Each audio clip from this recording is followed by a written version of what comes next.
पण साधला पाहिजे। विकासाला कुठे अडथळा आहे त्या कामा नये। कालच देशाचे पंतप्रधान आले। अरे तो दम विधानसभेपर्यंत टिकवा ना, जरा थांबा।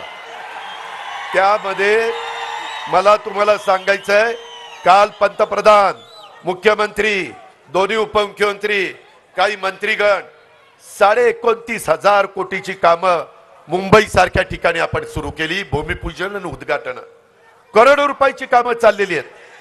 मित्रांनो, आज पावसामुळे थोडीशी त्याच्यामध्ये अडथळा आला आणि त्यामुळे काही लोकांची भाषणं राहिलीत। मी परत सुपा परगणा, शिरसुपा परगणा आणि माझा लोणी बापकर आणि तो सगळा तिकडचा भाग, ह्या भागाच्या करता देखील आपण चांगल्या प्रकारची योजना ही जनाई सिरसाईला तर चांगल्या प्रकारचं पुनरुज्जीवन करण्याचा निर्णय आपण घेतलेलाच आहे। परंतु मधला जो टापू आहे त्याला पाण्याची गरज होती, तिथं देखील पाण्याची व्यवस्था केली। परंतु सगळ्यांना सांगून तो वेळ घेत नाही। तुम्ही माझ्या शब्दावर विश्वास ठेवा, मी त्या बाबतीमध्ये येईन आणि तिथं तुम्हाला त्याचा काय काय योजना, बजेटमध्ये किती तरतूद केली, काय केले ते सगळं तुम्हाला सांगेन। तुम्ही काळजी करू नका। मित्रांनो, तुम्हाला एक सांगायचं आहे, विकास आणि गरिबीचा विचार करत असताना मी माझ्या भावंडांचा दुधाचा विचार केला।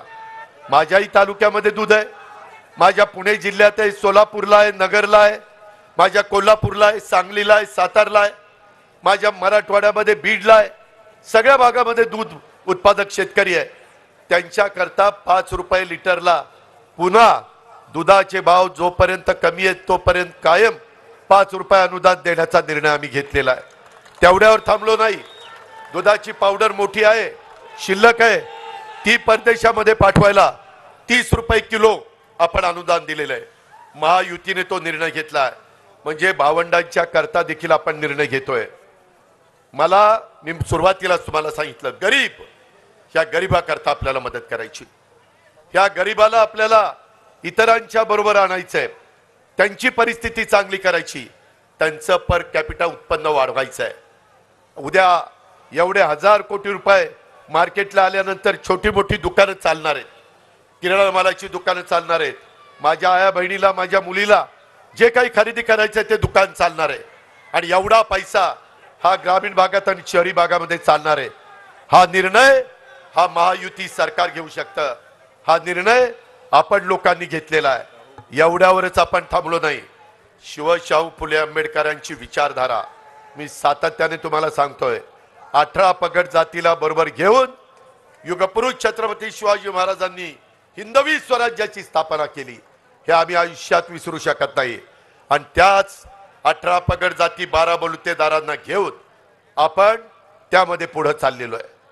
ह्या योजना आहेत आया बहिणींनो, ह्या सर्व जाती धर्माला, मागासवर्गीय, आदिवासी, माझे मुस्लिम, माझा ओबीसी, माझा भटक्या महिला, भटक्या समाजामध्ये मोडणाऱ्या, सर्वसाधारण समाजामध्ये मोडलेल्या सगळ्या जाती धर्माच्या महिलांच्या, मुलींच्या आणि मातांच्या करता ही योजना आहे।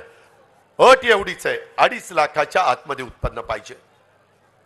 मला एक तुम्हाला सगळ्यांना सांगायचं आहे, ह्या सभेच्या निमित्तानं राज्यातल्या जनतेला सांगायचं आहे, बाबांनो, पाठीमागच्या काळात लोकसभेला काही वेगळ्या पद्धतीचं वातावरण तयार करण्याचा प्रयत्न झाला।